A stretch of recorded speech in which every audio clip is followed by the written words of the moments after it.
नशीली दवाई खिला करके रात में लड़के बुलाना, इन लोगों के साथ रेप करवाना और है। तो ये बहुत सीरियस बातें हैं।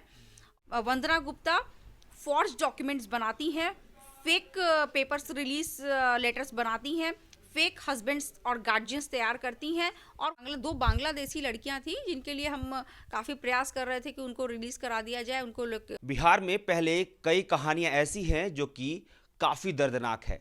आज एक बार फिर एक ऐसी कहानी हमारे सामने आई है जो कि दिल दहलाने के लिए काफ़ी है, क्योंकि एक लड़की, एक बच्ची कहा जा सकता है, क्योंकि जब तस्वीर आप देखेंगे तो आपको कहीं से भी नहीं लगेगा कि वो लड़की बालिग है। हालांकि जो दावे किए जा रहे हैं वो ये कहा जा रहा है कि वो लड़की बालिग है और उसने कई दावे किए हैं। उसने ये कहा है कि मेरे साथ बलात्कार जैसी जघन्य घटना को अंजाम दिया गया है। ये लड़की जो स्क्रीन पे आप देख रहे हैं, ये पटना के गायघाट शेल्टर होम में रहती थी, वहाँ से रिलीज हुई है। और इन तमाम चीज़ों में बातचीत करने के लिए हमारे साथ एडवोकेट मीनू हैं, जिनसे जानेंगे कि आखिरकार ये पूरा प्रकरण क्या है।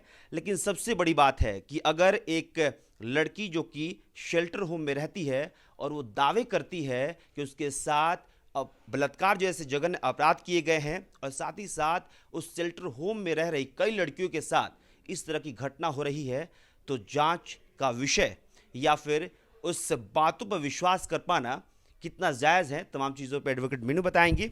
मैम, स्वागत है आपका। बहुत बहुत धन्यवाद। सबसे पहला यही सवाल रहेगा कि आज जिस तरह से आप लोग गर्दनी बाग पहुंची और तमाम आप चीज़ों को देख रही हैं, क्या है पूरा प्रकरण, क्या है इस लड़की का? जब वो लड़की हमारे पास आई एक संरक्षण मांगने के लिए, तब हमने उसकी बातों को जब बहुत गौर से सुना तो लगा कि मामला बहुत संगीन है और इसे ऐसे ही बस देखने में बच्ची है, छोटी है करके साइड नहीं कर सकते। क्योंकि अगर ये मामला अगर बहुत सीरियस हो तो हम लोग एक बहुत बड़ी गलती कर देंगे।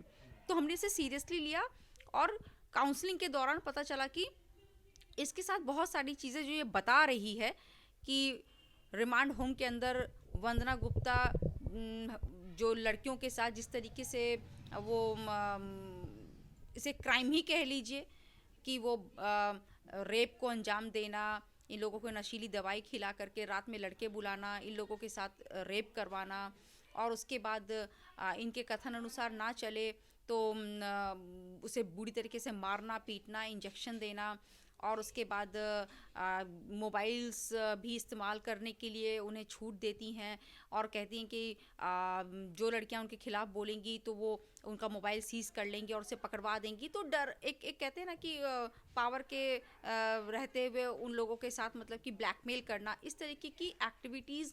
और हाँ, नशीली दवाइयाँ उन लोगों को खिलाना, डिप्रेशन, मेंटल साबित करते रहना, तो वो इस तरीके की चीज़ें बोल रही है। तो ये बहुत सीरियस बातें हैं और ये बहुत बड़ा जांच का विषय है, क्योंकि बिना जांच किए हुए किसी को भी अपराधी ठहरा देना ये अपने आप में बहुत बड़ा अनजस्ट हो जाएगा। इसलिए इसे बहुत ज़्यादा सीरियसली लिया जा रहा है और हम लोग ये नहीं चाह रहे हैं कि जस्ट बिकॉज वो लड़की अपने आप को मेजर कह रही है, हम लोग उसे भी झुटला दे कि नहीं वो देखने में छोटी लग रही है लेकिन हम उसे मेजर नहीं मान सकते, क्योंकि उसका कहना है कि मेरा आधार कार्ड बना हुआ है। लेकिन हाँ, साथ में वो ये भी कहती है कि वंदना गुप्ता फॉर्ज डॉक्यूमेंट्स बनाती हैं, फेक पेपर्स रिलीज लेटर्स बनाती हैं, फेक हस्बैंड्स और गार्जियंस तैयार करती हैं और वो रिलीज कराती हैं एज पर हर डिमांड। वो या तो उन्हें दलालों के हाथों बेचती हैं, तो इस तरीके की बातें निकल के आ रही हैं। तो अब ये कितनी सच्चाई है इसमें, ये तो बहुत बड़ा जांच का विषय है। इसलिए इसे डीएम के अंतर्गत आता है केयर सेंटर्स। तो हमें उनसे मांग करनी है कि इसका सत्यापन किया जाए कि ये लड़की किससे किससे मुलाकात हो पाई? पदाधिकारी जो भी हैं, किससे किससे मुलाकात हो पाई है? गांधी मैदान प्रभारी से बात हुई हमारी, तो उन्होंने बोला कि ठीक है आप इसे महिला थाना फॉरवर्ड कर दीजिए। तो लड़की को आज महिला थाना ले आया गया। महिला थाना ने बोला कि महिला विकास मंच जो इस मैटर को अभी देख रही हैं, आप अपने लेटर हेड पे डीएम के पास जाके पहले लिखिए, फिर हम उसकी मेडिकल जांच कराएंगे। तो ये सारी चीज़ें प्रक्रिया की चीज़ें हैं, तो ये पहले प्रक्रिया में आएंगी उसके बाद ही जा कर के आगे प्रोसीड करेगी मैटर। तो हम लोग वेट कर रहे हैं कि पहले डीएम से कल हम मुलाकात करते हुए उस लड़की को पेश करें और वो वहाँ पर अपनी जो भी बयान दें। उसके बाद हम उनसे परमिशन लेंगे और सुपरिटेंडेंट गायघाट को बोला जाएगा कि इसका सत्यापन करे कि ये लड़की वहाँ पे थी या नहीं थी, क्या था।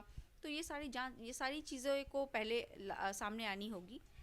कई दावे कर रही है ये लड़की, जैसे कि वो दिल्ली से बिहार पहुंची, बिहार में अलग अलग जगह रह रही थी और उसके बाद इसको शेल्टर होम लाया गया, उसके बाद उसे रिलीज़ किया गया किसी की वाइफ बना के।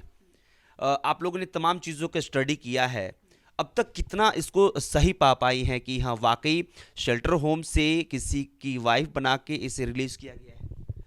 देखिए 2017 में कुछ इंडिपेंडेंस रिलीज हाई कोर्ट द्वारा बोला गया था कि जब लड़कियां मेजर है, साउंड है और मेडिकली फिट हैं, एक मेडिकल बोर्ड बैठती है जो कि सर्टिफिकेट देती है, तो उसके बाद आप इंडिपेंडेंटली रिलीज कर सकते हैं। तो वो एक सेट रूल बन गया। उसके बाद इन लोगों ने रिलीज करने का इन लोगों को एक आधार मिल गया। उसके बाद ये लोग रिलीज कर सकती हैं, इनके पास लॉज हैं कि वो रिलीज कर सकती हैं, लेकिन इनको वो पेपर्स दिखाने में क्या जाता है कि इन्होंने किसको हैंड ओवर किया लड़की। क्या वो अगर कोई कहीं पे सवालिया खड़ा होता है कि वो सही में उसका पिता था, पति था, तो ये वो पेपर्स क्यों नहीं दिखा पाती। ये कहती हैं कि हमने रिलीज कर दिया। भाई रिलीज तो हुआ, हम जान रहे कि आपने रिलीज किया, लेकिन किसे रिलीज किया। ये भी तो हो सकता है कि आपने जैसे कि इस लड़की का क्लेम है कि दस्तावेज बना करके नकली माँ बाप खड़ा कर दिए, तो ये भी तो चल हो सकता है। हम कैसे मान ले कि हाँ रिलीज हुई, वो एकदम जेन्यून रिलीज हुई है, उसमें कोई मैनिपुलेशंस नहीं है। तो इस मैनिपुलेशंस को आप क्यों नहीं क्लियर कर रहे हैं। अगर ये जब सवाल खड़ा हो रहा है तो आप बताए ना कि आप रिलीज हो रहे हैं तो वो बच्चे कहाँ जा रहे हैं, किनके पास जा रहे हैं, वो सही में उनका पति है कि नहीं। जब ये कह रही कि नकली पति बना करके मुझे रिलीज कर दिया गया, तो आपको एक आधार मिला, तो आप उसका गलत मिसयूज ऑफ पावर तो नहीं होगा ना। तो कम से कम इसकी भी तो सत्यापन होनी चाहिए। वंदना, जिनका जिक्र लगातार हो रहा है कि गाय घाट में जो शेल्टर होम है उसके सुपरिटेंडेंट है, उनसे बातचीत हुई आपकी? इसके पहले कभी मुलाकात हुई है क्या? उनसे मेरी दो बांग्लादेशी लड़कियां थी जिनके लिए हम काफ़ी प्रयास कर रहे थे कि उनको रिलीज़ करा दिया जाए। उनको एक लड़की थी मरियम परवीन, जिनका लोकेशंस ट्रेस हो चुका था, तो वो तब भी 4 साल से 3 साल से वहाँ पे थी। तो उसके टाइम पे हमारी उनसे मुलाकात हुई, लेकिन वो टाल बटाल करती रही हमेशा। वो मिलने ना दे लड़कियों से, या फिर कुछ बातें करना, उन्हें लीगल असिस्टेंस चाहिए तो वो उन्हें ना प्रोवाइड किया जाए। इस तरीके से वो बाधा बनती आई तो हैं, वो हमने भी फील किया है। लेकिन वो कह नहीं सकते कि वो क्यों इस तरीके से उनकी एक्टिविटीज़ थी। क्या वो वाकई में उनको कुछ गाइडलाइंस है कि वो हम वकीलों से भी ना बात करें, या फिर कोई आ रहा हो इंफॉर्मेशन लेने, किसी लड़कियों की जेन्यून इंफॉर्मेशन लेने, तो वो किस रीज़न से वो हिचकिचाती थी, वो भी जानना ज़रूरी है। क्योंकि अब जब ये इस तरीके के मामले आए हैं तो हम थोड़ा सीरियसली ले रहे हैं इसे, क्योंकि कोई इनजस्टिस ना हो रहा हो, कोई अंदर क्राइम ना चल रहा हो, उन सारी बातों को उजागर होनी बहुत ज़रूरी है। और इसके लिए प्रशासनिक तौर पर इसे बहुत सीरियसली लेने की बहुत ज़्यादा ज़रूरत है। आगे क्या क्या प्रोसीजर है जो कि आप लोग फॉलो करने वाली हैं अब तक जो समझ में आया है? नहीं, इसके लिए बाकायदा आरटीआई फाइल हो सकता है, हाई कोर्ट में रिट्स फाइल्स हो सकते हैं। अब बाकायदा रिमांड होम्स में जितनी लड़कियां रह रही हैं वो कहाँ कहाँ से आई हैं, और उनके माँ बाप कौन हैं, रिलीज़ किया गया, वो सारे रिकॉर्ड्स मांगे जा सकते हैं। क्योंकि जिस तरीके की बातें निकल के आ रही हैं ये बहुत बड़ा सीरियस मैटर है, तो हाई कोर्ट भी इंटरवीन कर सकती है इसमें।